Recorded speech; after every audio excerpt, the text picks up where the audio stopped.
Now that's probably sunk in by now that you're going to the Elite Eight. Just what's the mood right now amongst the players and the team as you get set to travel to Florida? We're excited. We're very, very excited. It has sunk in a little bit. We've got a day to relax, spend some time with our mothers, or at least calling them. And we're going on a plane early in the morning, and we're just fired up to get away and get into our routine out there in Orlando. We have a couple days to prepare, and I think all the girls are ready to get to work. What is the schedule for when you guys arrive in Orlando, from work time to downtime, and how you manage that? Tomorrow we're just going to practice once, and then the following 2 days we'll get in 2-a-days. We'll practice about an hour and a half in the morning, hour and a half in the afternoon. Break it up. We'll have some team meetings, some team activities, some video, that kind of stuff. Coach, just tell me about the mentality of this team. We talked about the fact that, maybe in years past the team would just be thrilled to be in a situation. Now you guys expect to be. Where did that change in the mentality come to now that you guys are just approaching each monumental, round as just another match? Well, I think it's been very incremental. 4 years ago, these seniors that are here today, we hosted for the first time. They've hosted 4 times. So for them, it's just a matter of, hey, this is what we do. But once you get to host, then it's sort of, okay, well, let's get through and let's win the first 2 rounds. Then you're in the round of 16. Well, you get to the round of 16 and you do that for a couple of years. That doesn't make you happy anymore. You want to get to the next level. So that's sort of how it's worked. They just, you could see even when we won against Southern Cal the other day to get to the Elite Eight, even though we haven't done that since 2009, a little subdued compared to responses in the past. And I just think that's a testament to that they believe they belong there. And I think that's the key, is first of all believing that that's the group of competition that you should be in. Coach, how much do you know about a team like Baylor? Is it more like, over the next couple of days just working on yourselves, or is it, getting in some film study too? How does that work? You mean Duke, right? I'm sorry. Yeah, Duke. Yeah. Well, Duke, we haven't seen a whole lot of this year. They're in the ACC, so we don't see a whole lot of them. We see them at regionals in the fall. We're not going to do a whole lot of video. It's more important that we focus on committing to our games. I think when we focus on ourselves and doing what we do, playing the aggressive doubles that looks like we got back into the other day, committing to our game styles individually. If we feel that we're good and we're there in that capacity, I think we'll be all right. Was there any sort of recruiting overlap with Duke being right up the road? Do you know any of their players very well?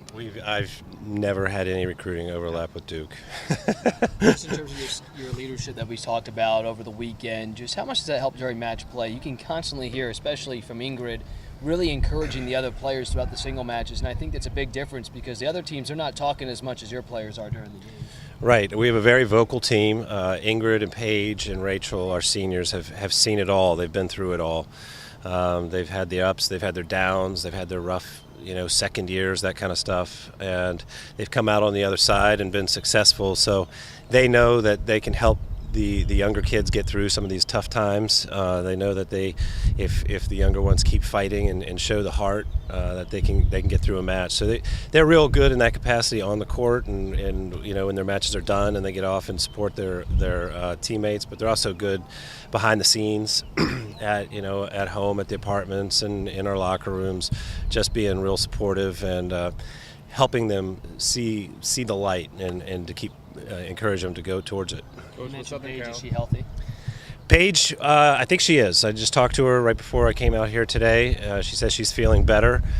But Paige always says she's feeling well, so she's a tough kid. So we'll see tomorrow. We'll get with our training staff and figure it out. We'll take it one day at a time, probably go slow tomorrow and let her rest a little bit more. Coach, was Southern Cal the best your team has played as a whole in the tournament? That's a good question. I was just thinking about that. I'd say that was our most complete match, yes. I think in singles and doubles, everyone committed to their particular games. We committed to doing doubles the way we like to play doubles, very aggressive. So I think it was our most complete match of the season. And how much better do they have to be with only 8 teams left? I think if we're playing at that level, and I think if we're maybe a few things here and there, we can find a way to get 1% better in the next couple days in some certain spots. I think we're a tough out for anybody. You mentioned that 1%. You talk about that all the time. Just how much has this program really bought into that? Just be 1% better, and have you seen it pay dividends this year? Well, yeah. I mean, we have a very sort of intrinsically motivated team. They don't require a lot from the coaching staff or from each other to get out and take care of business on court and practice, to play with the intensity that we come to know as Gamecocks, and they hold each other accountable to that. So we have a developmental culture, and they've been part of it for years at this point, the seniors. So it's kind of automatic. I mean, they're always looking to do something a little bit better every week in between respective matches. Your matches, it's hard not to notice a rule, Mm-hmm. the way he's around and he's boisterous and stuff like that. What has he meant? Obviously, his job as an ops person is one thing, but what his backstory and things like that, what has he meant to your program?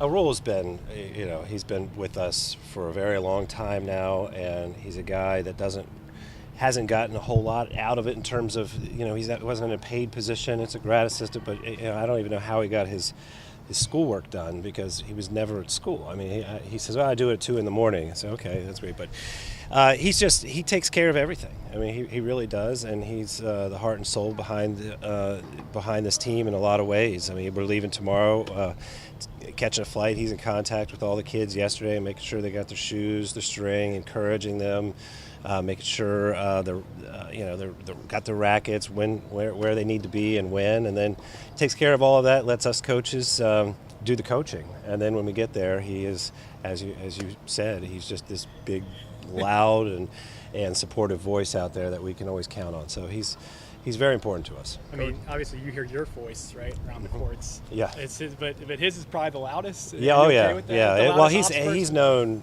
nationally for that. I mean, everyone talks about Arul. I mean, you can go out to California, they'll talk about Arul.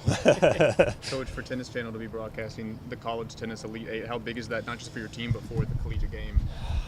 Well, we're always trying to grow the sport. You see it here. We get some excitement, and people reading the paper and see on the news that, hey, women's tennis, they look, let's go watch a match, and they go see a match. They say, wow, this isn't the tennis I know, and these are girls competing, and they're competing with everything they have, and it's just a pretty visceral experience. And the more people get to see it, the more it draws people in. More and more people in, the word gets out. So.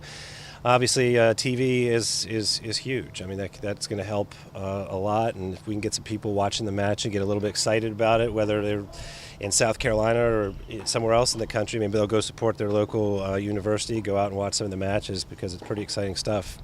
Is doubles the most crucial point in this postseason for you guys? I know you guys can win in singles. You guys have shown that you guys can do that, but as far as winning point, taking almost maybe some of the pressure off when it comes to singles.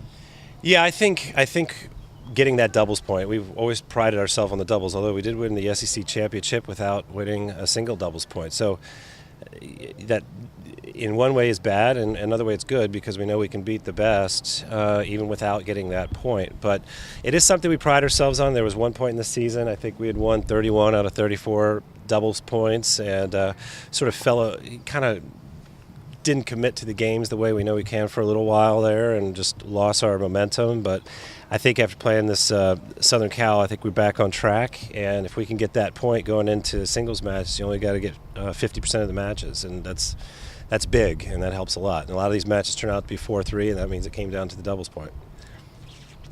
What's when you go into a matchup like this down in Florida, obviously it could be really, really difficult to play in that heat. You guys are used to that, but as it kind of gets a little bit hotter here this summer, maybe this week, do you have to change anything? Do you get them out on the court maybe a little bit more often to get them used to that? The thing that we've done over, I'd say, the last 4 or 5 years is get them away from the courts more. As the weather gets hotter, as the season gets longer, there's sort of a collective fatigue that goes on, and they're balancing their school, they're balancing their exam work. We get home late on a Sunday night, and you got to play on Monday, or you got to be back in class Monday morning at 8. So we have one thing I've learned, and we do this with some cardio software that we have, and we have a consultant named Paul Drake that helps out a lot. And we've really learned that if you're not going to get a whole lot out of kids by pushing them too far this late in the season. So we've really learned how to back out, and we're going to be monitoring their fatigue levels for sure down there in Orlando because we want them to be fresh Friday night.